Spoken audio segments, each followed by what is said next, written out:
Welcome to the Westport Library. Today's program will begin momentarily.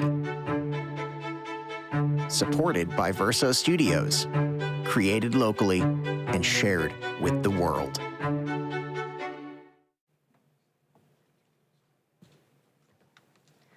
Good evening, everyone. Thank you all so much for coming out on this fabulous evening. I don't know about you, but when I was a child, the best part of the newspaper was the comics page, and I would giggle my way through every single one of them when I understood the jokes. The antics of Beetle Bailey, Sarge, General Half-Track, and the others were often so ridiculous that I'd run late in the mornings by laughing. And my sister and I also enjoyed High and Lois, but we're not talking about them tonight. We're talking about Beetle Bailey. I never thought I'd actually get to meet anybody who did any of those comic strips, so this is a pretty cool night for me. Tonight we have the honor of hearing about the past 75 years of the Beetle Bailey crew from the men who have kept him alive. Brian, Greg, and Neal Walker continue their father's legacy, making new generations laugh, and we'll get to watch the process this evening as well. Before I give Brian the microphone, I want to let you know that we will be selling copies of their books, including the Beetle Bailey 75th anniversary book after the presentation, and all three will be signing them. This is a special event, folks. So without further ado, Brian Walker will now tell you what you need to know about this strip.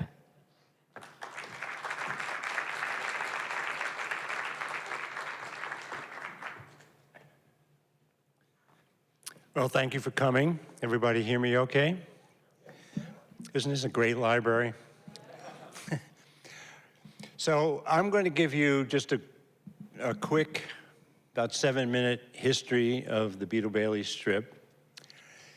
And then I'm going to show you a short film that my son David made that actually shows the making of a single Beetle Bailey strip from idea to finished strip.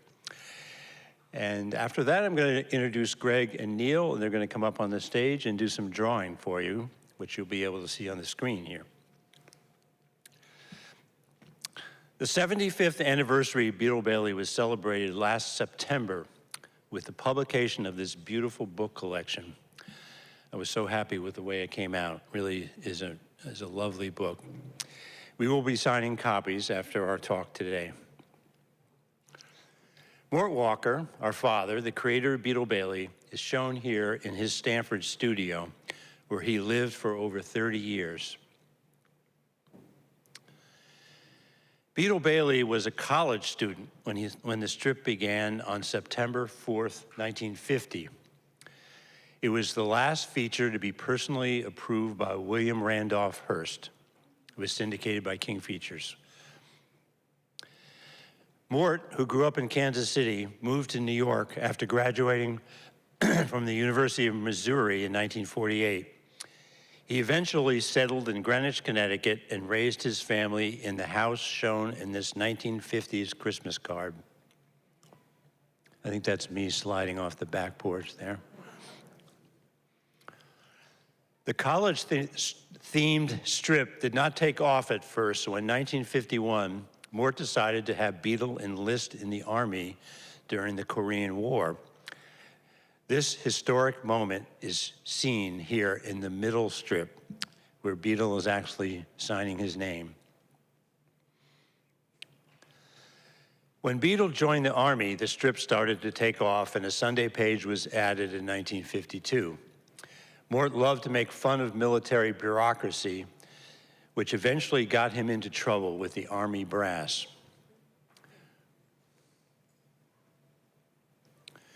After the Korean War ended, Mort was concerned that the military theme would no longer be relevant, so he sent Beetle home to visit his sister Lois Flagston, where the family discussed his future.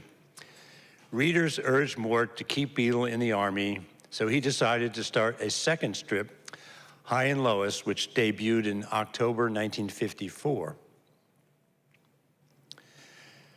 Mort teamed up on High and Lois with the talented advertising artist Dick Brown They were partners and pals for 35 years.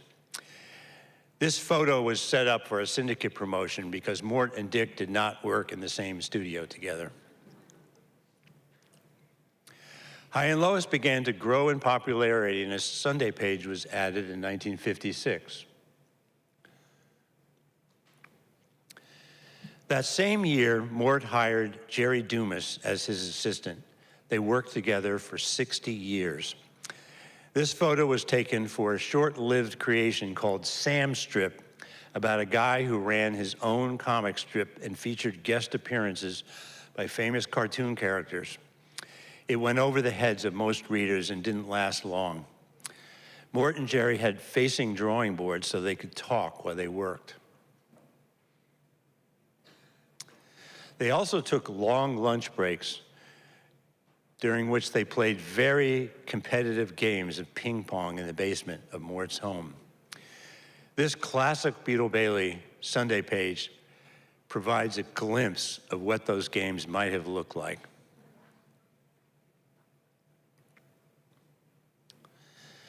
Throughout the 1950s and 60s, our family continued to grow until there were 7 of us. On the left is one of Mort's annual Christmas cards, a tradition he maintained for almost 70 years. On the right is a photo taken for a 1966 article in Jack and Jill magazine entitled "My Father Draws Beetle Bailey." You can tell by the look on my face I was not thrilled to be in a kiddie magazine. I think I was 13 then. The cast of Beetle Bailey also continued to grow. Mort drew this group portrait to send to fans of the strip in the 1960s. The Museum of Cartoon Art, the first museum in the world devoted to cartoon art, opened at the Mead Mansion in Greenwich, Connecticut on August 11th, 1974, and moved to Ward's Castle in Rye Brook, New York in 1977. A group of local cartoonists, many of whom lived in Westport, supported Mort's pet project from the beginning. That's Jack Tippett on the staircase with Mort. He lived in Westport. He was the director. One of the exhibits at the museum was a display of illustrated symbols with funny names that Mort had made up. It was so popular with visitors that we decided to publish a full-length book in 1980. A new expanded edition of this classic book was recently published by New York Review Comics. There's some copies for sale over there. In 1984, Mort got the idea to team up 2 classic characters, Betty Boop and Felix the Cat, in a syndicated comic strip. He enlisted the help of 4 of his sons, left to right, that's Greg, me, Morgan, and Neal, to work on the strip, which lasted for 4 years. In 1981, Mort drew this special page for his Swedish editor, which chronicled his busy life producing strips, working on special projects, and playing golf, all lifetime passions. In the 1970s and 80s, Mort's staff, affectionately known as King Features East, included Bud Jones in the upper left, Bob Gustafson, Greg Walker, Jerry Dumas, and Frank Johnson. Below that is the High and Lois team with Greg and I and Chance Brown, who drew the strip after his father passed away in 1989. The photo on the right is the staff in around 2000 with Mort, Greg, me, Neal, Jerry, and his longtime assistant, Bill Janoka, who was here tonight, with his book, which is a history of my father's early career. This special Beetle Bailey Holiday Sunday page from 2016 was signed by all of the staff members. On December 16th, 2017, Mort finished penciling a week of Beetle Bailey daily strips, one of which is shown here. Soon after, he fell while plugging in his Christmas tree. He had successful hip surgery at Stanford Hospital, but caught a bad case of the flu while in rehab and never recovered. Mort's final strips were preserved by tracing his pencil drawings, which Bill did, so they could be finished for publication a few months later. So we still have the last pencils in our collection. Mort passed away on January 27th, 2018. He was 94 years old. Many cartoonists sent in tributes, including this one by high and lowest artist Eric Reeves. Mort left behind a drawing to be used on his tombstone. He is buried in Willowbrook Cemetery here in Westport. A memorial service for Mort was held at the Greenwich Country Club on March 25th, 2018. Shown here is the extended Walker clan, which includes sons and daughters, grandsons and granddaughters, spouses, a niece, and even a great-granddaughter. Neal, Greg, and I have continued the strip after Mort's passing. Here we are meeting in my Norwalk studio for our monthly gag conference. Beetle and Miss Buxley went for a romantic walk in the snow for Valentine's Day in 2023. This is a page by the Walker brothers. Now I'm going to show you a unique film that was made by my son, David Walker.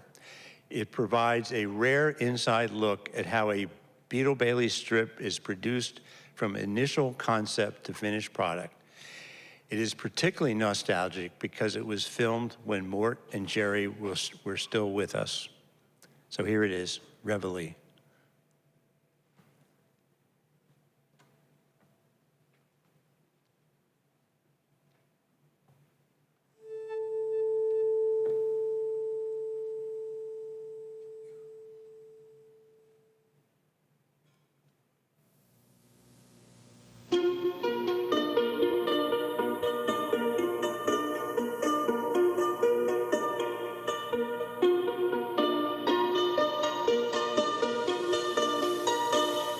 So I've been in this space here for over 20 years. It's hard to believe. One of the challenges in writing for Beetle Bailey is the strip has been around for so long. And there are times when it just feels like there's just nothing that we haven't done before. There's nothing new. I mean, we've mined every little grain of sand in Camp Swampy for humor. It requires a lot of concentration. You almost have to put yourself in another place. It's kind of almost like daydreaming. It's like there's a closet, a dark closet, and you're reaching in with your hand, and you're groping around to try to find something to grab onto, and you pull it out and you go, oh, there's an idea. And you go in there again, and there's another object in the dark closet, and you pull it out, and there's another idea. But there's this fear, I think a lot of cartoonists have, that maybe someday that closet's going to be empty. There's nothing in it anymore.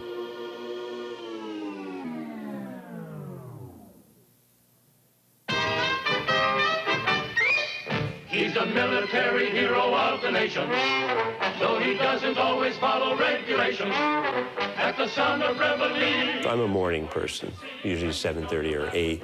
Have a cup of coffee, I read the New York Times, and then I start writing in the pad.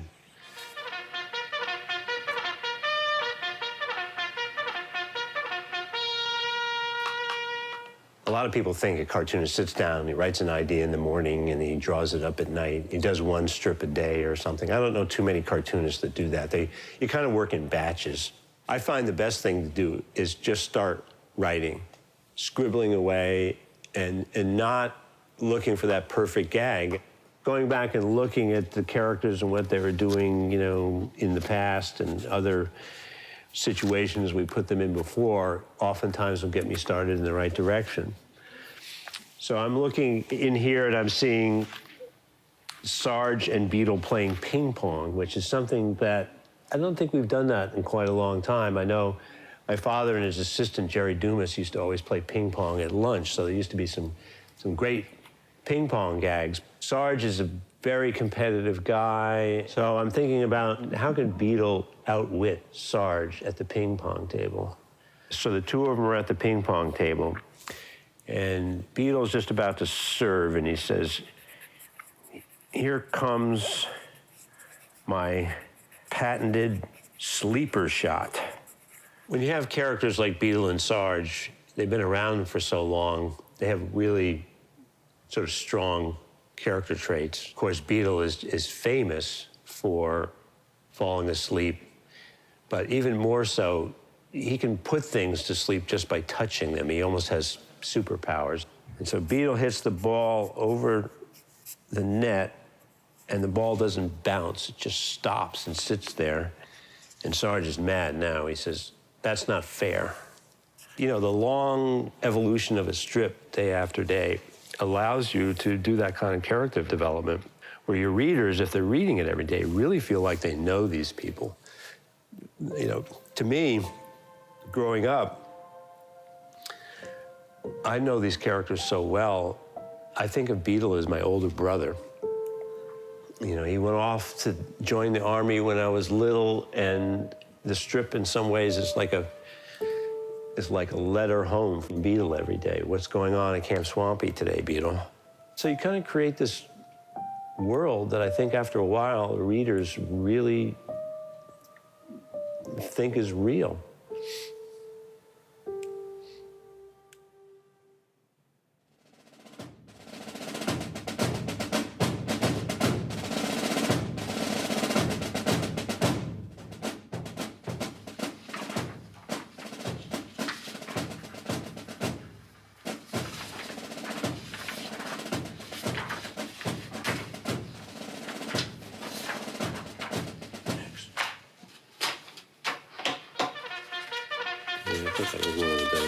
Yeah, this one has some problems.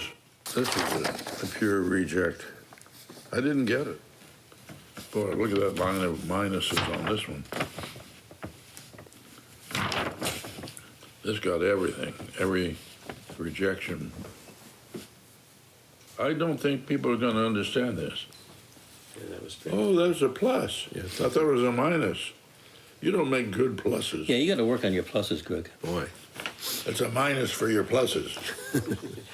I think you need up here that you say he's already lost weight, but you know he's eating. Okay. I think the first panel, I just can't seem to lose weight. Beetle says, "Are you trying?"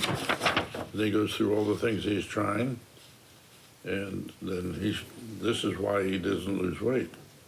I like that one.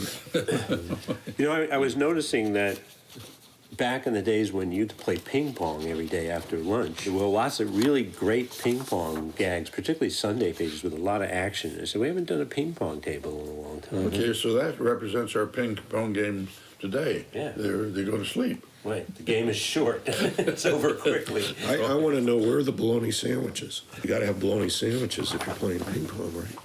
We've already eaten them. And another good one. There's two good ones stuck together.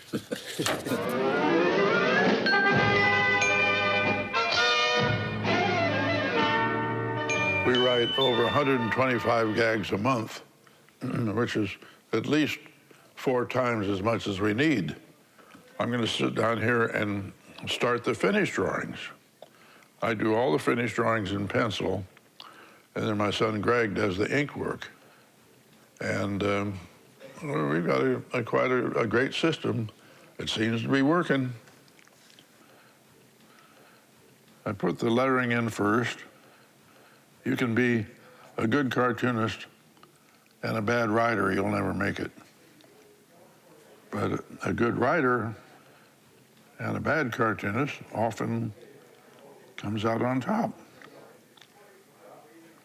The good thing about cartooning is that nobody says what's good or bad. It's just a style of drawing that each one of us has.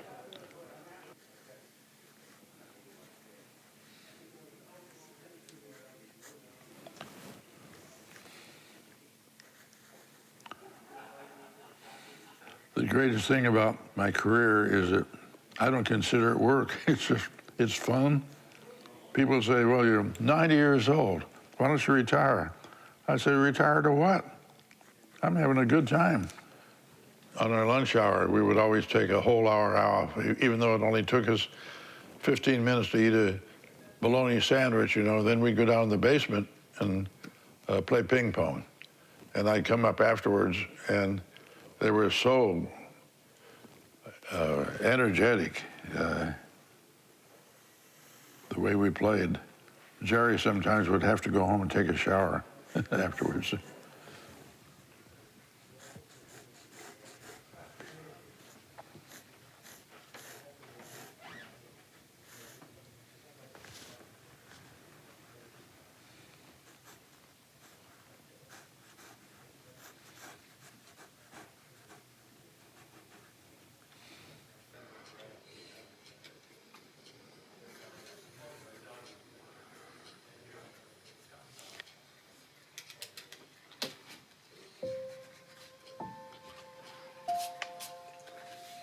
I fell in love with comic strips as a little boy, about 3 or 4 years old.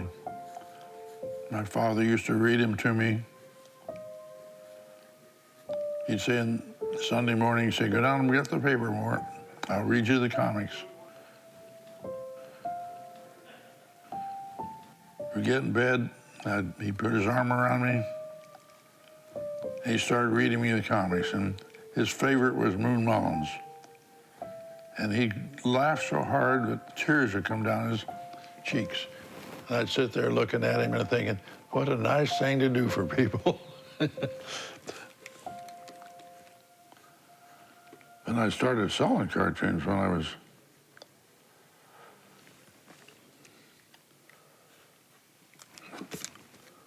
about 10 years old.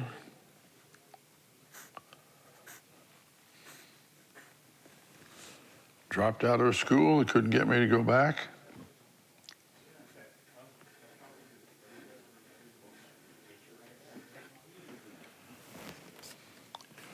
And there it is, all ready for Greg to ink.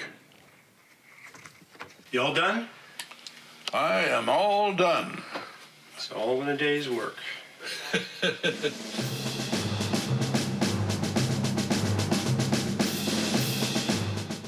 I'll take the artwork, line it up. I rule lines for the lettering, the angles. 1, 2, 3, 4, 5, 6, 7, 8, 4 is the middle. Get the lettering pen, still dipping pens in ink the old-fashioned way.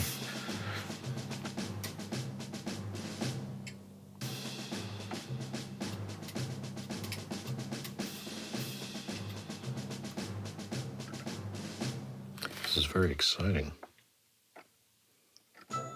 Maybe we'll be lucky and I'll splatter all over this and start swearing. I've got a circle template to get a perfect circle, like for a ball.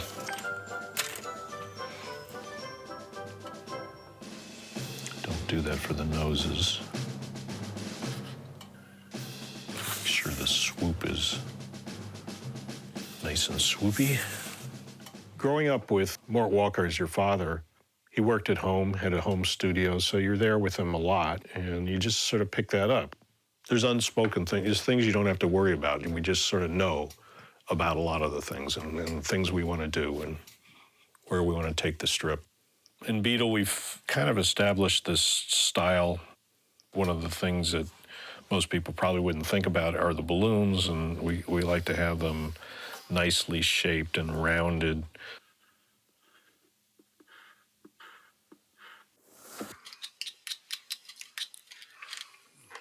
So, dip the pen, some ink on it.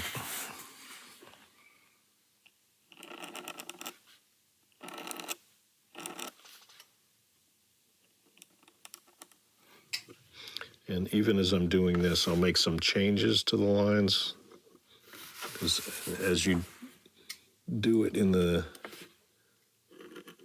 starker black and white, you start to see things a little differently.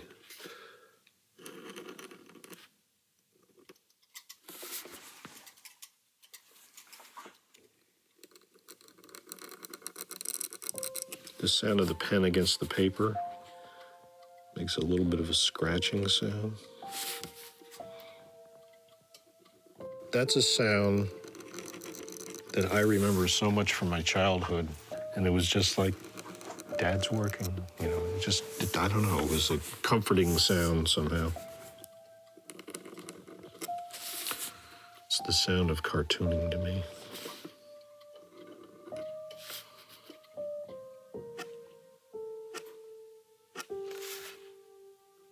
Freckles. It's Beetle.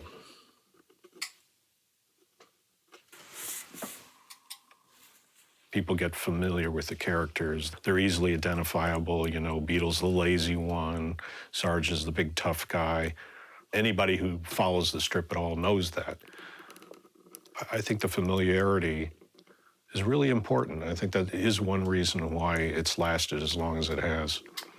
People come to know the characters and think of them as friends, as my father would say. Beetle is so, every line is sort of important. It's spare.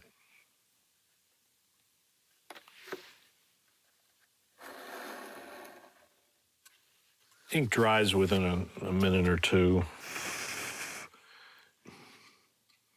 Okay, a few little touches here to make sure the lines are connected. Ta-da, one finished strip.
Isn't that a nice film? It's very rare to see,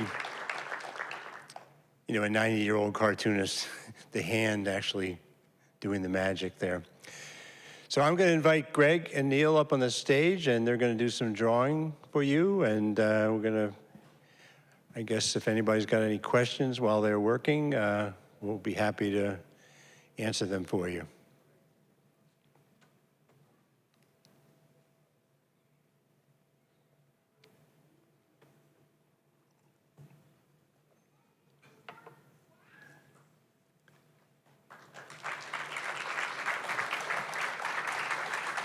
Thank you. You can do the That's somebody at overhead. Can you do that? Can they do the overhead? Oh. Camera? So Greg and Neal both have drawing pads. Greg is going to draw some of the characters, and Neal has a special drawing that he's already got started, and he's going to do some of the inking on that. Now, Neal has taken over the penciling on the strip, which was what you saw Mort doing. I'm going to ink this while you... And Greg, who's been doing the inking for, I don't know how many years, since the late in the 1970s, I think. He does the inking and the lettering. Because it's going to take a little time. This is a special drawing for you guys. You can see it. Is it up there?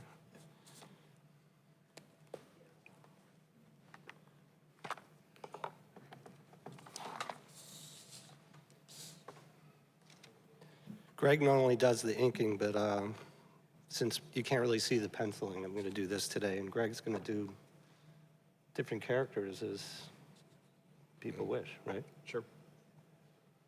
Or make up your own.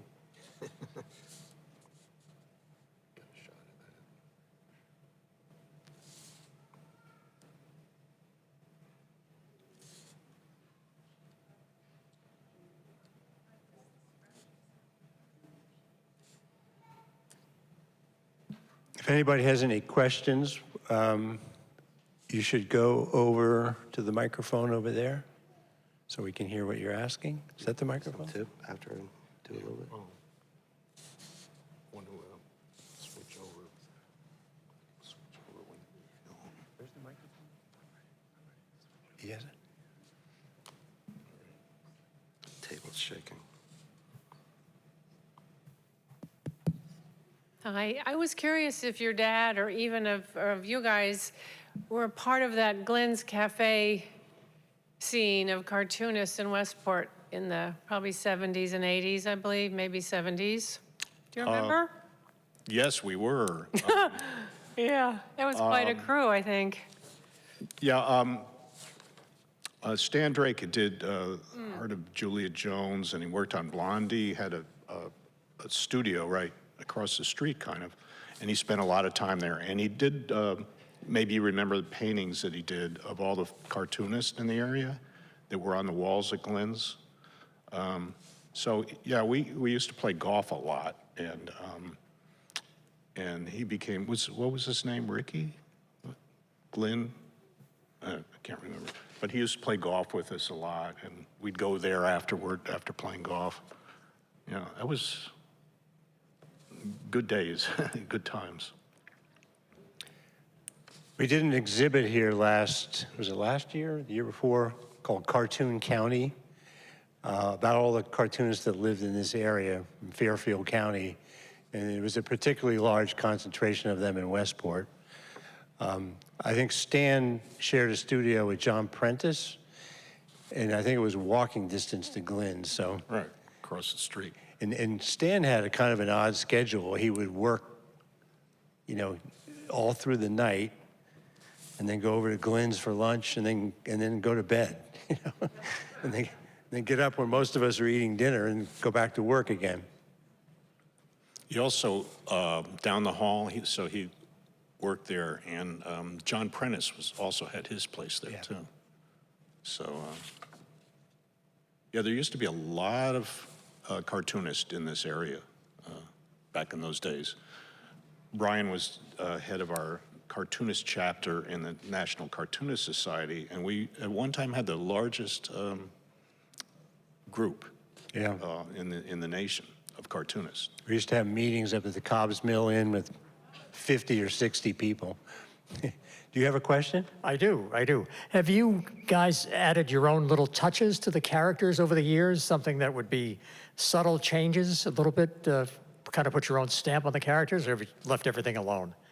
You kind of naturally do that, I think. I can go back and look through the history of Beetle, and I can tell you who inked the strip just by looking at the style, and it's obvious to me, not to most people, I don't think, but I could see the style of Jerry Dumas and even before him.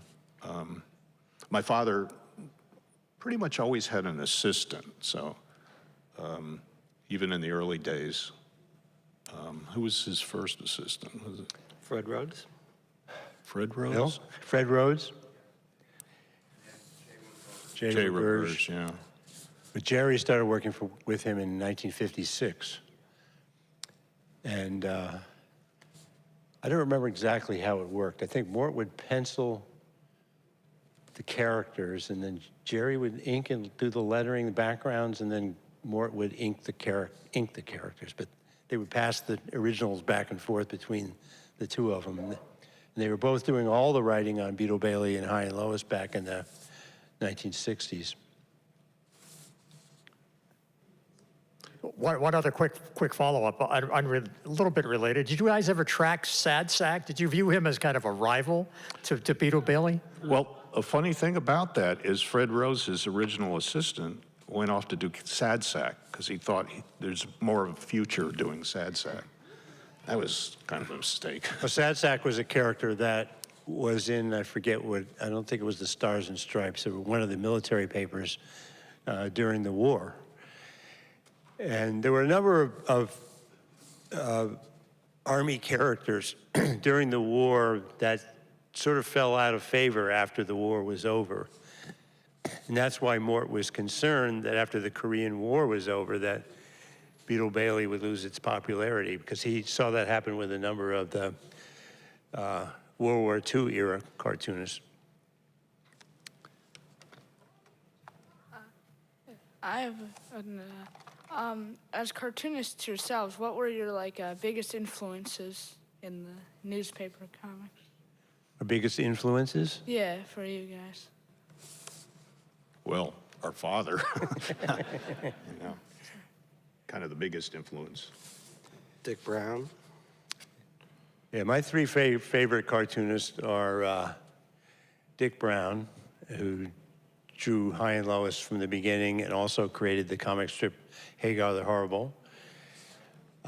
Robert Crumb, who is an underground cartoonist, and a guy named Billy DeBeck, who created Barney Google and Snuffy Smith way back in the 20s and 30s. And the one thing they all had in common was that sort of scratchy, crosshatchy, pen line kind of style of drawing.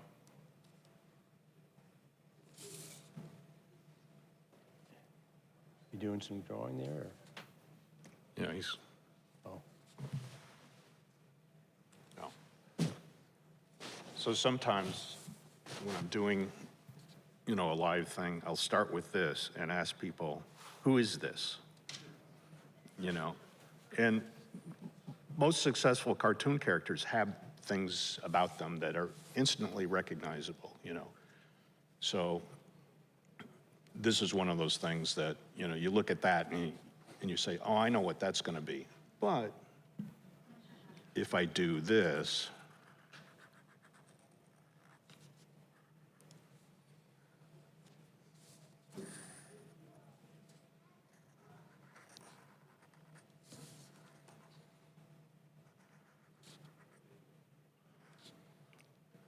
it's not Sarge anymore.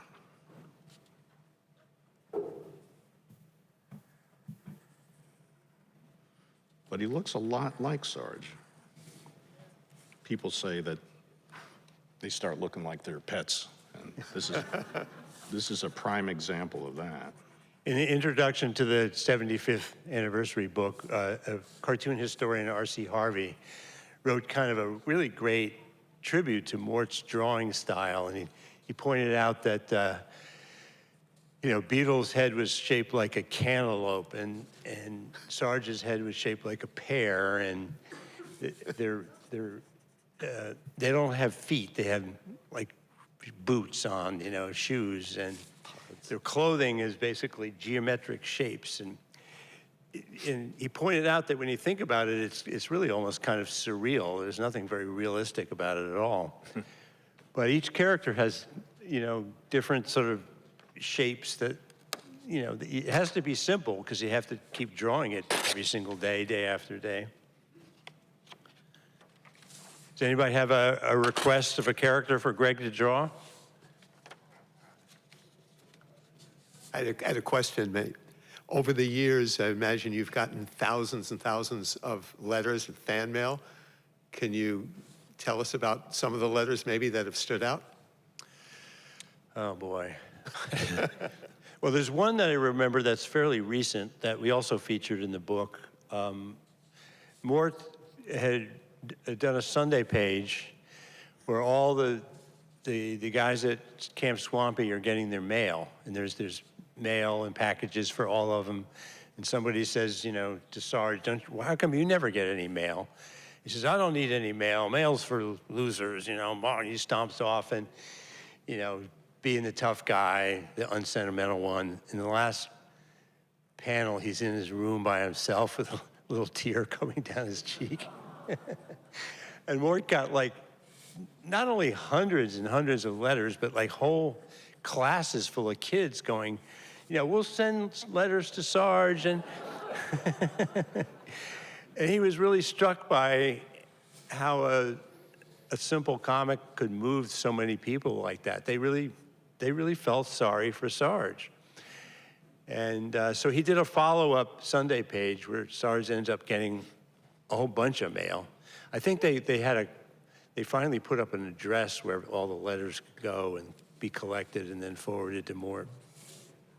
So that's just one example of probably thousands of stories like that. Yeah, we don't get much snail mail anymore, but sometimes you do.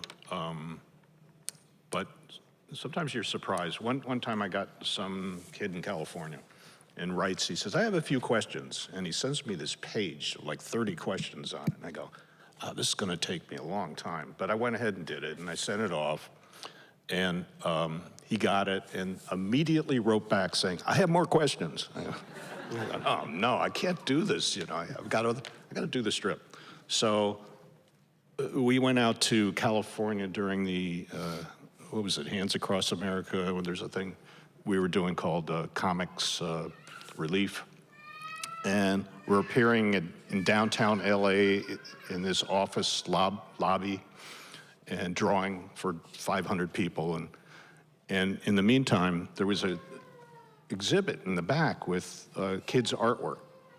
And so before I have to go out, I'm back there and just killing time. And this little kid comes up to me with a tie on and really, you know, all dressed up and everything with a little name tag. And I looked down and I went, it's you. What are you doing here? I thought I'd never see the kid again or hear from him again after I didn't respond. And I kind of startled him, but you know, you never know about these things.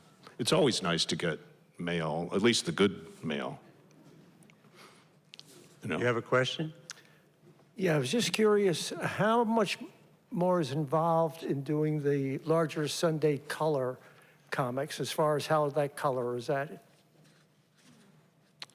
Well,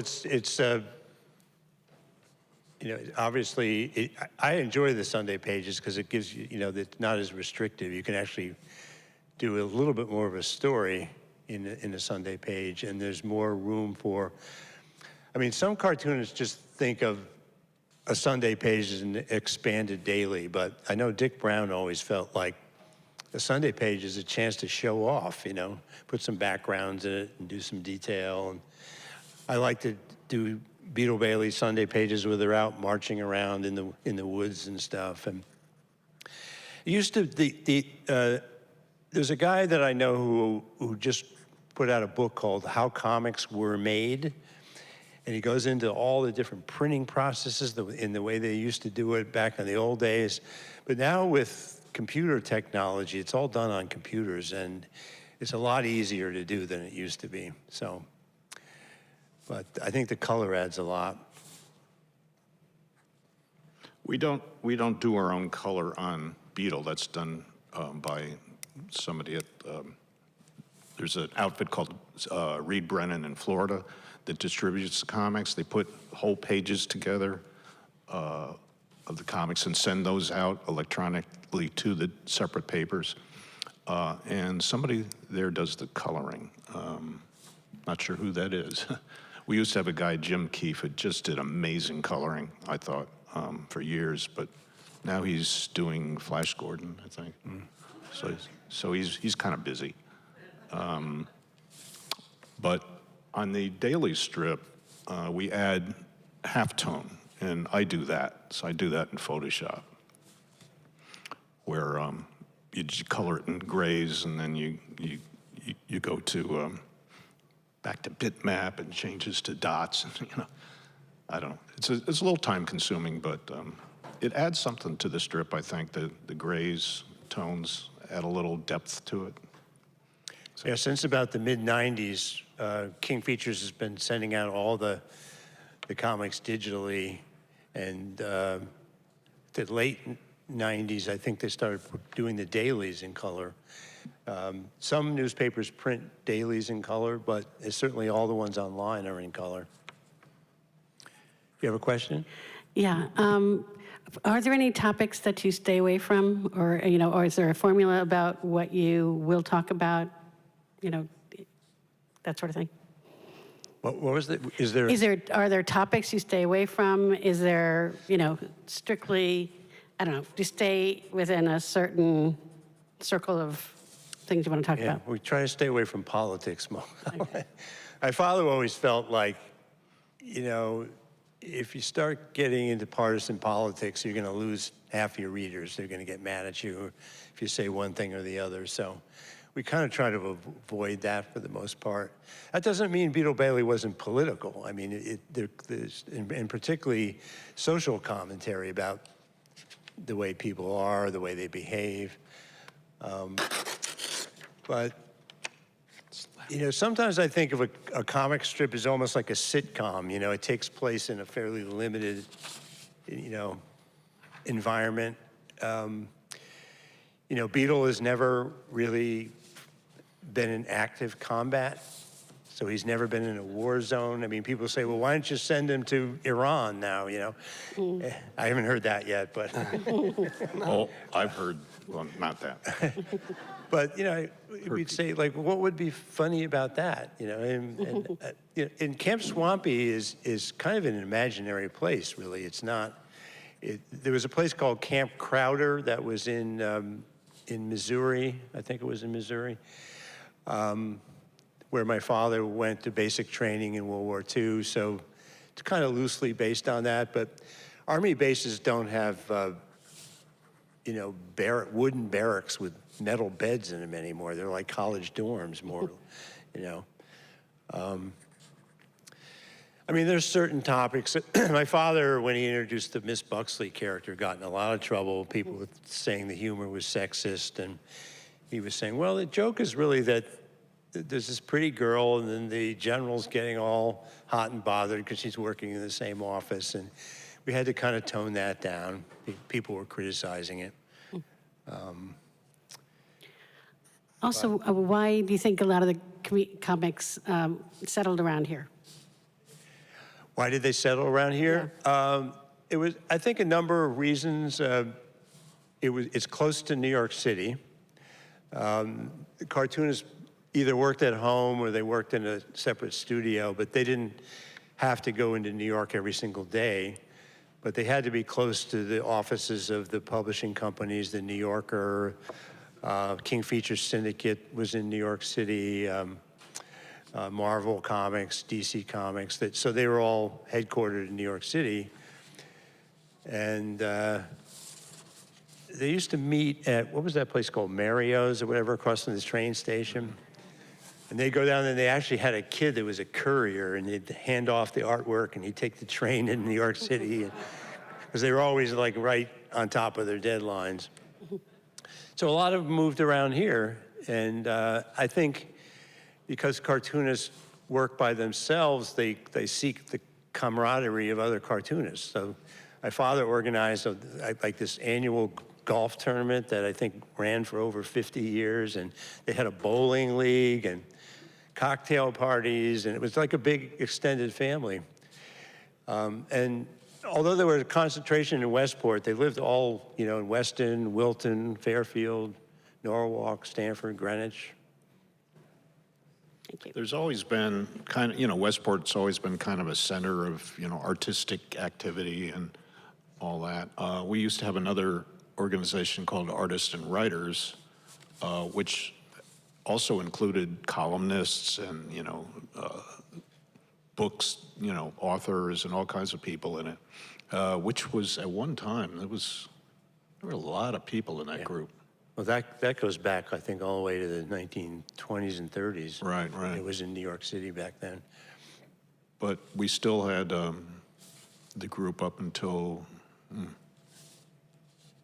what was it, the 90s, almost into 2000. It became smaller and smaller. As people, with the internet, you can live anywhere now and do this kind of work and send it in. So you don't have to be in proximity to New York or LA. Yeah, the National Cartoonist Society, for many, many years, up until, I would say, the early 80s, had their annual awards dinner, was always in Manhattan. It was they used to call it the April dinner. And then they started having it in different cities around the country as the cartoonists spread out into different little pockets. Like was a bunch of them in Florida, a bunch of them in LA, another group in Chicago.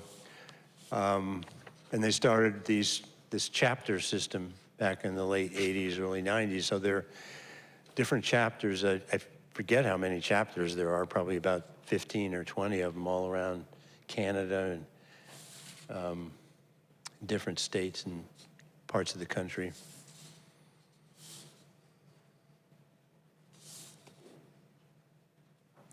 Any other questions? Do Rocky. Rocky. Anybody, they have a character they'd like to see Greg draw? Oh, I guess you're going to do who? Rocky? Yeah, I'm doing him now.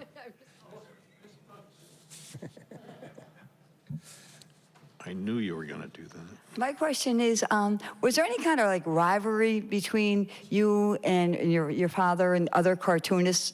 Like, did you keep track of we're in 130,000 publications and somebody else is somewhere else? Yeah, I mean, for a business that's pretty competitive, really, in terms of, there's a limited space on the newspaper page. So, if a new cartoonist comes in and maybe knocks off an old one, there are jealousies and rivalries. But for it being that competitive, the cartoonists were a very friendly, cooperative group. I mean, around here, if a cartoonist would get sick or have an injury, the other cartoonists would fill in immediately. They'd just jump up right away. And I really enjoy going to National Cartoonist Society events because everybody's just so nice, and my editor at King Features, Jay Kennedy, used to say, well, that's because they're all doing what they love, They don't hate their jobs, and that makes for some pretty friendly, nice people overall, I think. I also think cartoonists are what I call anonymous celebrities. So even though my father was fairly famous, he was able to lead a pretty normal life. He did his own grocery shopping, and occasionally somebody would recognize him, but not all the time. He never had any paparazzi following him around or anything. So, and even some of the most famous cartoonists like Charles Schulz or Jim Davis, they were not that harassed when they go out in public. Tell the story about Dad and Schultz in the beginning. Yeah, well, I think Mort and we call him Sparky Schultz, Charles Schultz, had very parallel careers. They were born about a year apart. Peanuts started about a month after Beetle Bailey in 1950. And they, I think, corresponded initially. And then in the early 50s, Mort was living in the New York area. He'd already joined the National Cartoonist Society. And Charles Schultz came to New York, and he was living in Minneapolis, St. Paul at that point. And Mort showed him around and put him up for membership in the National Cartoonist Society. So they were lifelong friends, but Sparky was more of a loner. Eventually, he moved to Northern California. He worked by himself. He didn't have any assistants.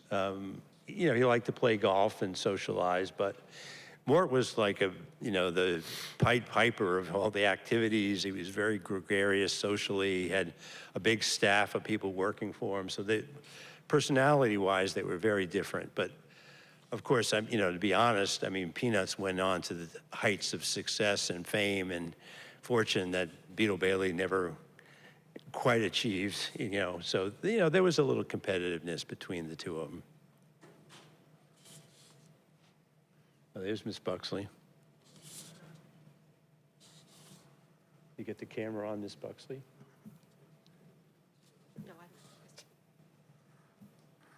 I'm adding for Rick's benefit. All right. Could you remind us how widely the strip is distributed now? Well, I think it's in about 30 countries around the world. We have a huge following in Scandinavia. They have bi-monthly magazines in Norway, Sweden, Finland, Denmark. My father used to say, you know, if those were our only clients, we'd still be pretty successful. You know, we do a lot of business in Scandinavia. People often ask why. I'm not quite sure. I think, like in Sweden, they have universal conscription, so everybody, including women, have to do some military service. So maybe it's kind of like Beetle Bailey, where they're mopping floors and peeling potatoes or something. Beetle Bailey is very popular in Brazil. He's called Recruta Zero down there. India, people have sent me papers from India. You know, Australia, other countries around the world. All these countries don't have like daily newspapers like we do. Some of them have them, they're published in books or albums or magazines or whatever. But, you know, we do a pretty good business, and that's all taken care of by King Feature Syndicate. They do all the translating and the distribution and everything, collecting the money. When you're coming up with ideas, do you envision this international audience, and do you have to sort of consider that in terms of the content that you're considering? Yeah, well, my father used to say, like, don't mention like a specific TV show or a movie or even some American holidays which aren't celebrated everywhere. And so we would kind of stay away from that. And in High and Lowest, we do much more specific humor for different times of the year and holidays and stuff, because that's more of a reality-based strip. But then one time I met a woman who was a wife of one of our Scandinavian publishers who did a lot of translating. She translated Peanuts and Beetle Bailey and other stuff. She said, don't even worry about that. We take care of that. That's our job, you know? And, you know, we know what people will recognize in different countries, and if we have to change the name of something or some kind of a slang term or a popular phrase or something, she said, don't even think about that. So kind of mixed information about that, I think. Yeah, it's always kind of amazing to hear that people know us in other countries. My son had a band, and his drummer was from Brazil, and they're practicing at our house all the time. They were practicing there. And one day, my son says, oh, this is my father, and he does, you know, this cartoon strip, Beetle Bailey, and the kid's shaking his head. I've never heard of that. I don't know what that is. I said, wait a minute, you're from Brazil, right? He says, yeah. I said, oh, down there it's called Recruta Zero. And he goes, Recruta Zero, you do Recruta Zero. He's just, oh, calm down, you know. I've had that happen a couple of times with Brazilian fans, and it's kind of fun.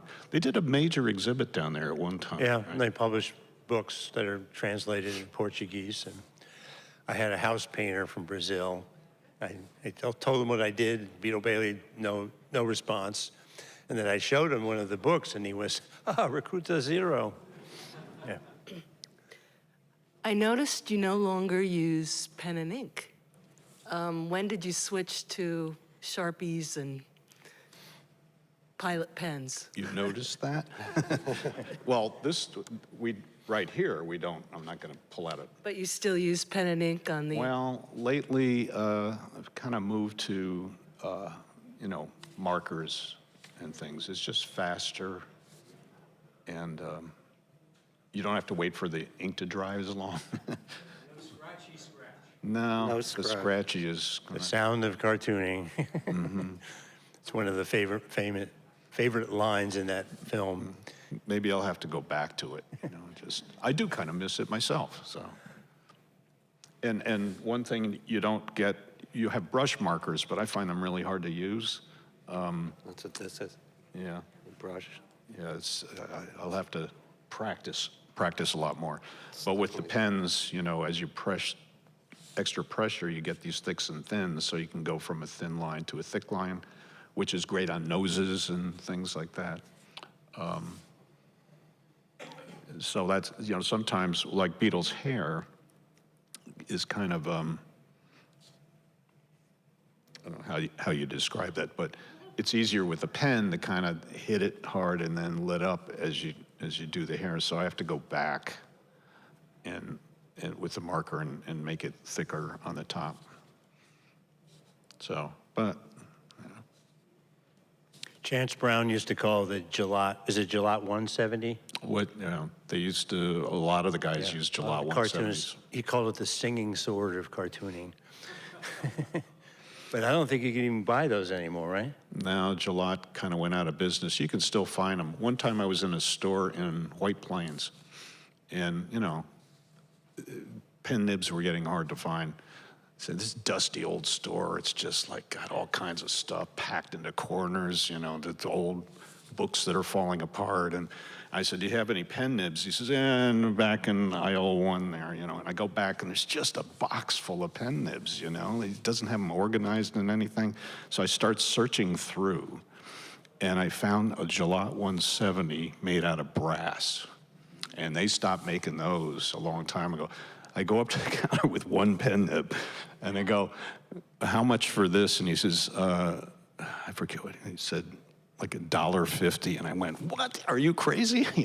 And I bought it because I knew I'd never find another one.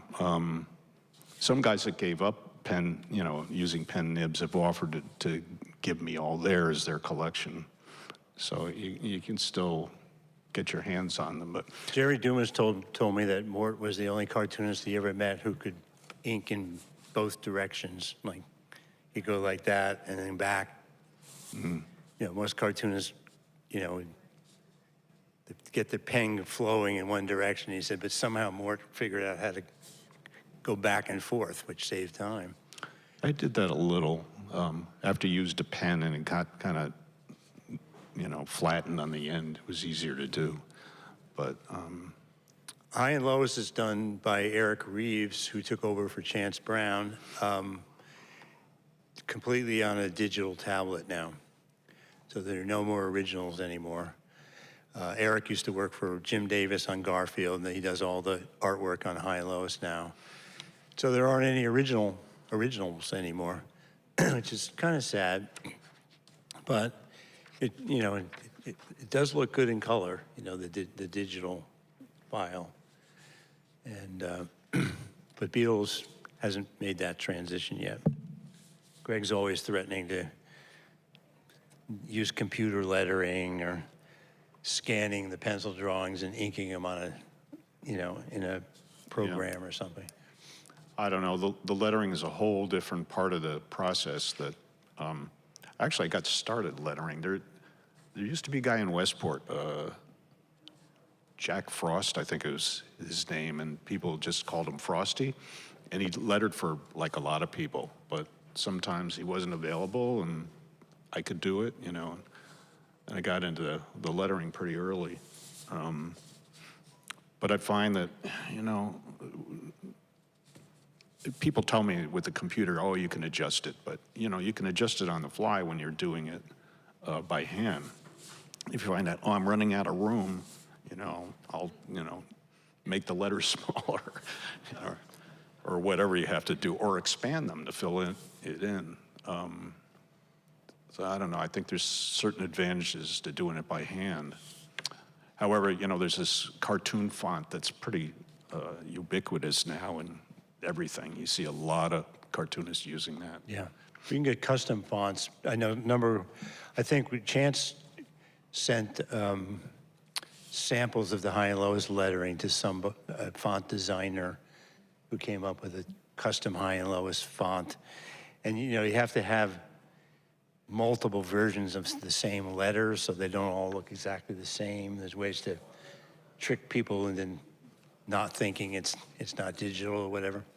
I think one of the first cartoonists to start using computer lettering was a guy named Fred Laswell, who is one of my favorite cartoonist characters, and Snuffy Smith. I think, you know, way back in the 90s, he started using computer lettering. You want to do something? So we are going to bring this portion to a wrap and move on over to some book sales and signings. So let's give one last round of applause to Brian and Greg and Neal. Thank you so much. Thank you all for coming out. We have books for sale at the table, and we're going to be doing a signing. So come on over, grab your book. Thank you all. Try that. Thank you for coming. It's a little loose. You like that? Yeah, this is better than. It's a little loose for this. Should use a stiffer one. What is it? Prismacolor? Muji. I think it's a Muji. Where do you get them? Got this in Brooklyn. I should do both of them. I should get that. Yeah. Oh, okay.